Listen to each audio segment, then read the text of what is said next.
Assalamualaikum warahmatullahi wabarakatuh. Perkenalkan, nama saya Tiara Tweka, NIM 19.18381 dari slot Selasa 10.30. Di sini saya akan menjelaskan tentang langkah-langkah praktikum pembelajaran mesin yang ke-11. Pada praktikum ini kita akan menggunakan fasilitas dari Google, yaitu Google Kolaborasi. Buka URL berikut. Tampilan halaman yang Anda lihat adalah sebagai berikut. Nah, seperti ini. Pilih menu File, terus klik New Notebook.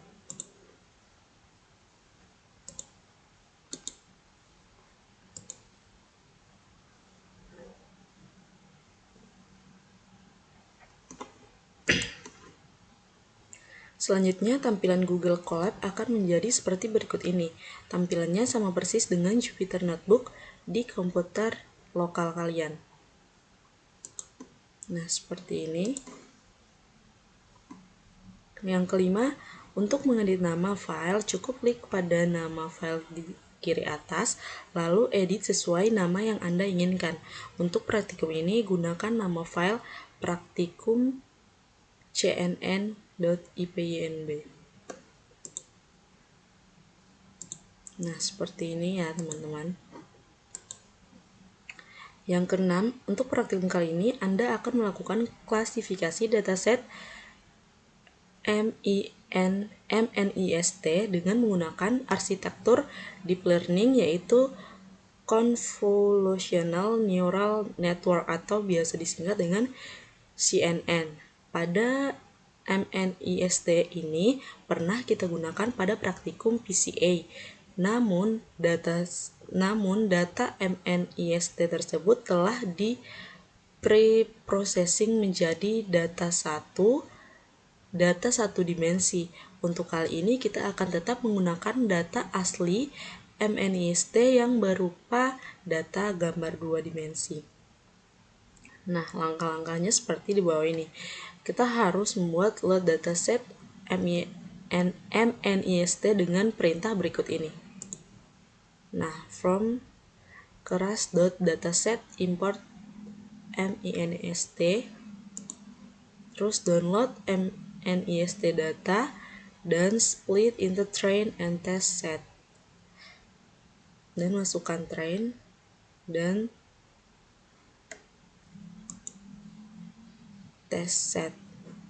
Di sini kita masukkan xtrain, ytrain, xtest, dan ytest sama dengan mnist.load_data. Selanjutnya print hasil yang dikeluarkan adalah 0, 1, 2, 3, 4, 5, 6, 7, 8, 9.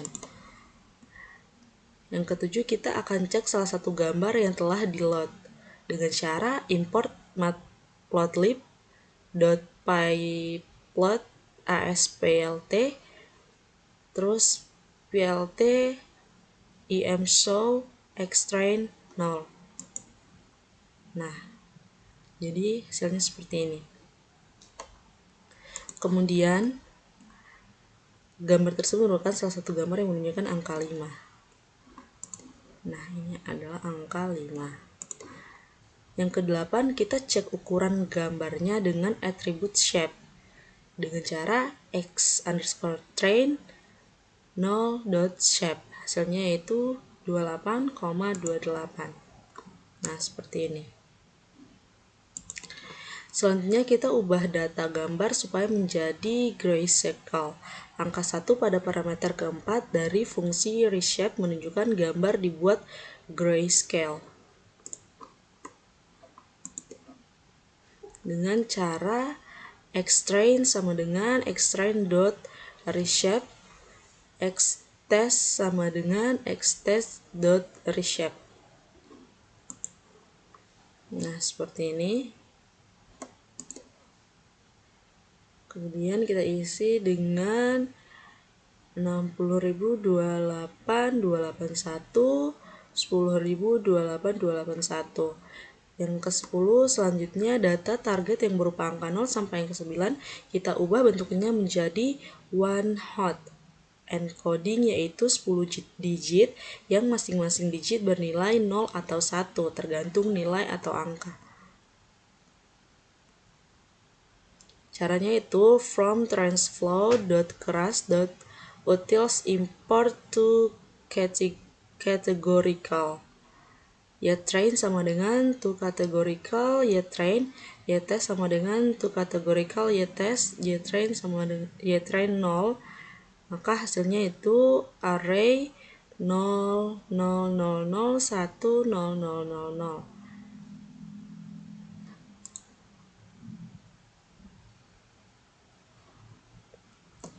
Nah, hasilnya seperti ini.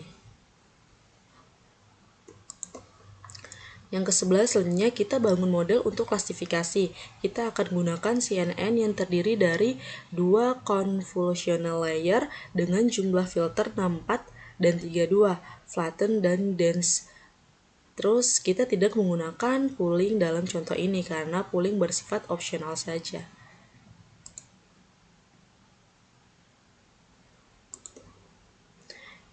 Dengan cara yaitu from keras.models import sequential, from keras.layers import dense conv 2D flatten.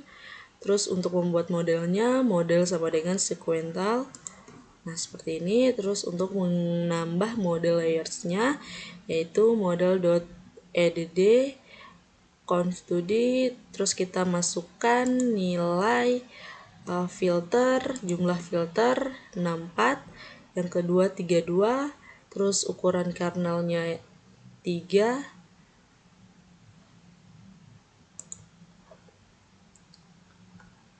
model sama dengan sequential, artinya output layer sebelumnya dipas sebagai input pada layer sesudahnya. Contoh output layer conv 2D yang pertama dimasukkan sebagai input pada layer conv 2D yang kedua. Layer dense memiliki ukuran input 10 karena output yang dikehendaki memiliki ukuran 10 digit. Lihat pada langkah ke-10. Nah, ini fungsi aktivasi softmax ini pada dense digunakan karena kita melakukan klasifikasi multiclass. Nah, ini dia. Yang ke-12 selanjutnya model harus dikompil gunakan optimizer Adam, categorical cross entropy, dan metric akurasi. Nah, seperti ini. Setelah dikompil, kita lakukan training dengan fungsi fit. Nah, di sini kita memanggil fungsi fit yaitu x_train, y_train, terus validation split 0,3, epoch-nya yaitu sama dengan 3. Pada saat training, ambil 0,3 bagian data dari training untuk data validasi. Akurasi pada validasi dapat digunakan sebagai feedback untuk mengatur ulang parameter, epoch, ukuran kernel, jumlah filter, dan lain-lain. Pada network, jika ternyata nilainya kecil, pada kasus ini hasil akurasi pada data validasi yang digunakan sudah sangat tinggi, yaitu 97%, sehingga parameter-parameter yang digunakan tidak perlu diatur ulang atau diubah.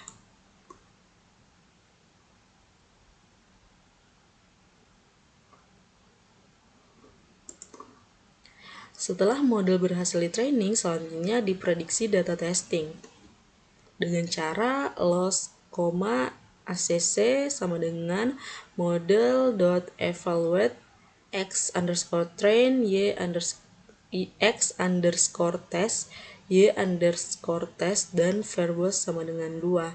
Terus kita print akurasinya, maka hasilnya yaitu seperti di bawah ini, yaitu 97,58%. Nah, tapi di sini yang saya buat hasilnya yaitu 97,10%. Yang kelima, lakukan percobaan dengan mengubah nilai parameter berikut pada model dan catat hasil akurasinya. Yang pertama, A layer conv pertama jumlah filter 50, ukuran Pada poin ke-15, lakukan percobaan dengan mengubah nilai parameter berikut pada model dan catat hasil akurasinya. Yang pertama A, layer conv pertama jumlah filter sama dengan 50, ukuran kernelnya 2. Layer conv kedua ukurannya 100 dan ukuran kernelnya 3.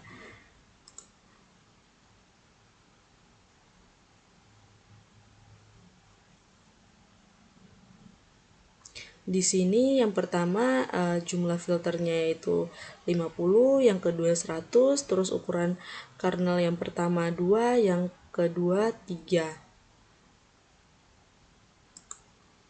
Dengan epoch-nya sama dengan 5. Di sini kita masukkan epoch-nya sama dengan 5, maka hasilnya yaitu terdapat 97,30%.